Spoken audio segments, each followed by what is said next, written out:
welcome back to Halloween House. So we are here at the location of the Hagenbeck Wallace Circus train wreck that happened on June 22nd in 1918. It's actually June 21st right now, and that would be when their train was leaving Michigan City. So we're going to show you around and tell you a bit about it.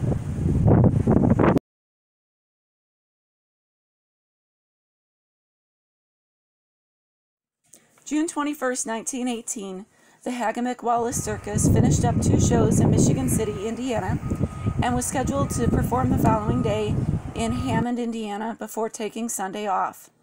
At 9 p.m., the first section of the circus left Michigan City for Hammond. This train contained all of the animals and half of the performers. Once the tents were torn down and packed up, the second train left Michigan City at 2 a.m. Conductor J.W. Johnson was to go directly from Michigan City tracks to Ivanhoe, a small station between Gary and Hammond, and then switch on to the Michigan Central tracks to go to Hammond to the circus performance located near 150th and Calumet Avenue.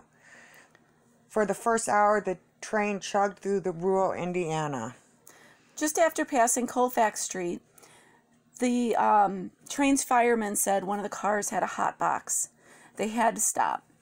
A hot box is a metal container covering each side of the train car's axle, and if the grease deteriorates and gets hot, the hot box glows as a warning to the trainmen.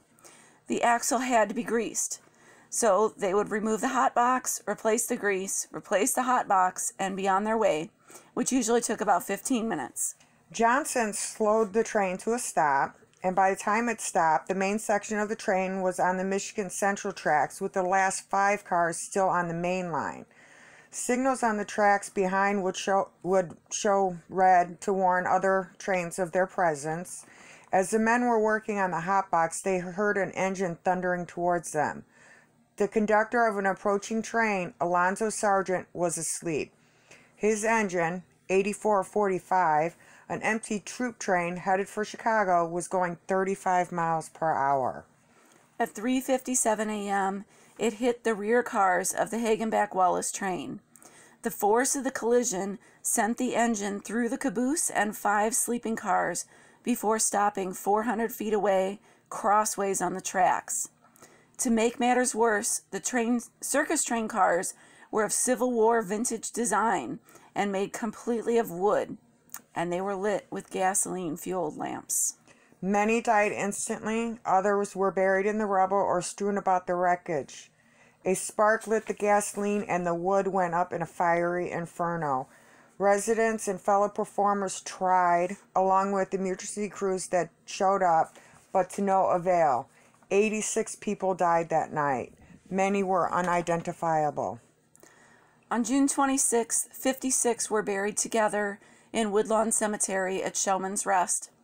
Over 1,500 people attended the funeral service that was officiated by 3 clergymen. Only 14 of the 56 were identified. The Hagenbeck Wallace Circus is a merger of 2 circuses. The Carl Hagenbeck Circus was started in the very early 20th century by Carl Hagenbeck. He is most well known for the Hagenbeck Revolution. He introduced the use of rewards-based animal training as opposed to the then commonly used fear-based method. He also designed zoo enclosures without the use of bars, which more closely resembles their natural habitat. Both practices are used to this day.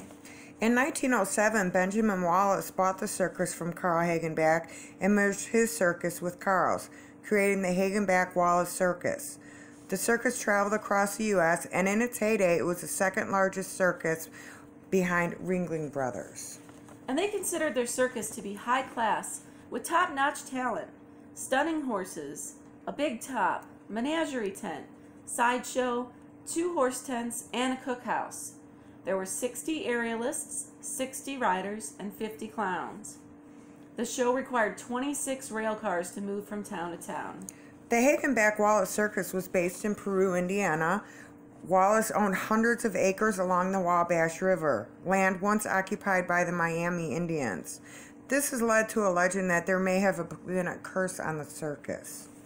And 2 tragedies occurred before Wallace bought the Hagenbeck Circus. On January 25th, 1884, his circus was ravaged by a fire caused by an overheated stovepipe. Many animals were killed, including monkeys, kangaroos, lions, and tigers. On August 7th, 1903, the Wallace Circus was pulling into a train station in Durand, Michigan.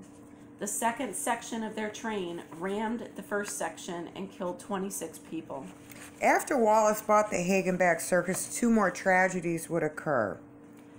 In 1913, the circus was devastated by the Great Flood. The Great Flood of 1913 occurred between March 23rd and March 26th, after major rivers in the central United States flooded from several days of heavy rain. Flood-related deaths in Ohio, Indiana, and 11 other states are estimated at approximately 650. The Wallace Circus experienced a devastating loss of animals: 8 show horses, 21 lions and tigers, and 8 elephants. Wallace was unable to recover from the loss and sold the circus to Ed Ballard of French Lick, Indiana. The sale did not include the land. The circus would continue as the Hagenbeck Wallace Circus after the purchase. It would experience yet another tragedy, which brings us to the topic of this video. The Hagenbeck Wallace Circus train wreck occurred on June 22, 1918, and was one of the worst train wrecks in U.S. history. 86 people died and 127 were injured when a locomotive engineer fell asleep and ran his train into the rear of the circus train in Gary, Indiana. Only 2 performances would be missed after the train wreck: Hammond, Indiana, and Monroe, Wisconsin. Several competing circuses, including Ringling Brothers, lent equipment and performers to Hagenbeck Wallace so the show could go on. The Hagenbeck Wallace Circus would go on to perform for many years to come in some form after many mergers, sales, and name changes. The American Circus Corporation purchased the Peru land from the Benjamin Wallace estate after his death in 1921. They built the International Circus Hall of Fame, which many people from around the world still enjoy visiting. So we have visited the site of the train wreck, and as you saw, we got a nice history of the circus. And so before we head over to Showmen's Rest, we are going to read you some spooky ghost stories. There are rumors that people hear animals, and we don't know where that urban legend came from, because Animals at the crash site. At the crash site, yes, because no animals were killed in the accident. So, and of course, all ghost stories are somewhat of an urban legend, but at least the ones we found can be attributed to somebody, and not just a friend of a friend hearing animals, which I don't know why they would hear animals. I guess it's an active imagination. I guess so, but if you'd like to start. So yeah, over the years, lots of stories circulated, and not only at the crash site, but also at Woodlawn Cemetery. So at the cemetery, people reported hearing sounds of wild animals roaring, and especially late at night. So, you know, you're out there hanging out, seeing what's going on, and you think you hear a lion or an elephant. Well, rumors spread. They said that circus animals were buried with their handlers at the grave site, and this continued from the 70s and the 80s. And obviously, it's a people cemetery. They don't put animals there, so there are no animals. It's Showmen's Rest again. But urban legend. People heard animal sounds. So at some point in the 80s, a police officer investigated. He found the answer. So the cemetery is 3/4 of a mile from Brookfield Zoo. Yeah. So if the wind's blowing in the right direction, the sound of the animals is definitely going to travel to the cemetery. And especially at night, lions are nocturnal. So a lot of the animal sounds you would hear at night would be roaring. Yeah. So it makes sense, and at least people were hearing real animals. But at the site of the crash, there are a lot more stories. Lingering energies, maybe. Yeah. So, in 1938, an engineer drove into the switching yard screaming something about a train wreck. He told the supervisor he passed a bad wreck outside of Ivanhoe. and there were cars crumpled up and flames everywhere. He said it looked like an old steam locomotive had driven like hell through the middle of another train. And he was told there were no reports of any train wreck. Every train was on time. And the man dragged the supervisor into the station, and they wired up and down the lines, asking about wrecks, and everything was clear. And the supervisor did smell the engineer's breath, and he was sober. Yes. About 10 years after that, another crew was working the night shift, and they were in the switching yard office about 4 a.m. when an engineer from an incoming westbound freight train radioed about some sort of explosion where the line split.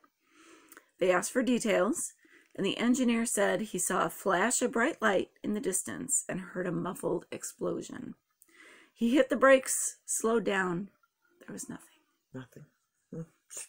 Spooky. Yes. So, another railroad employee, he was a brakeman, remembered that in the early morning in the spring of 1950, he was in the engine of a locomotive heading from Gary to Hammond, and they shuttled cars between the two depots. And when they approached the outskirts of Hammond, they were notified by a radio of a passenger train coming in behind them that needed immediate passage. And they switched their train over to the sidetrack, and they waited. And while they waited, they suddenly heard a scream from the ditch. Ooh. Yeah. And a scream from the other side of the tracks from the ditch. And the engineer and the brakeman, grabbed their flashlights to go help whoever was in trouble. And then everything just went quiet. Crickets. Only crickets. And as they turned to go back to the train, they said all hell broke loose. A chorus of moans and screams filled the night around them. They said it was overwhelming. The brakeman heard a woman's voice right next to him screaming for help, and other voices moaning without words. He said it was like someone opened the doors of hell to let the sounds out. That's terrifying. He then heard a muffled roar that sounded like a huge bonfire burning, but they could see nothing, and they just stood on the tracks completely dumbfounded.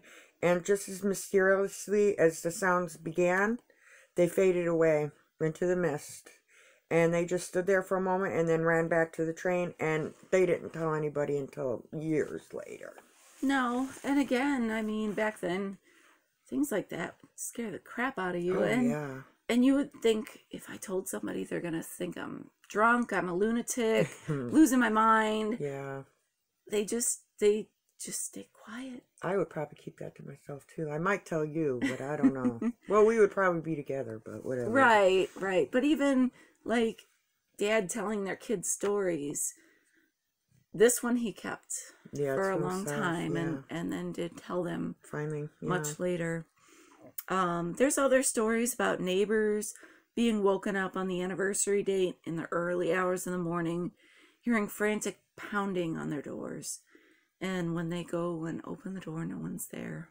Scary.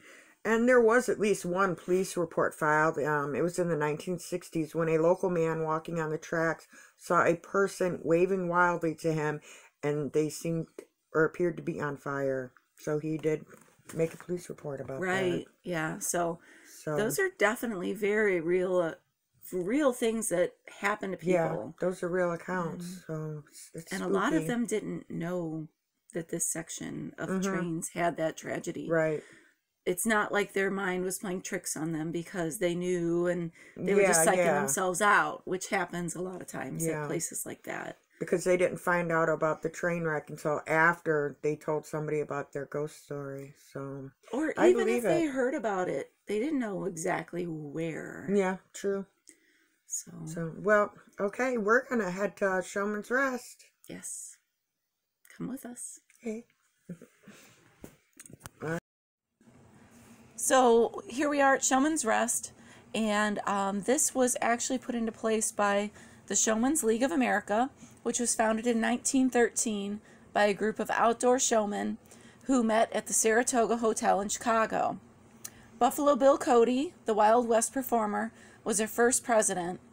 This group is a community of men and women dedicated to service and fellowship, taking care of show people in good times and bad. They're still very active. In fact, in 2022, they awarded $122,000 in scholarships.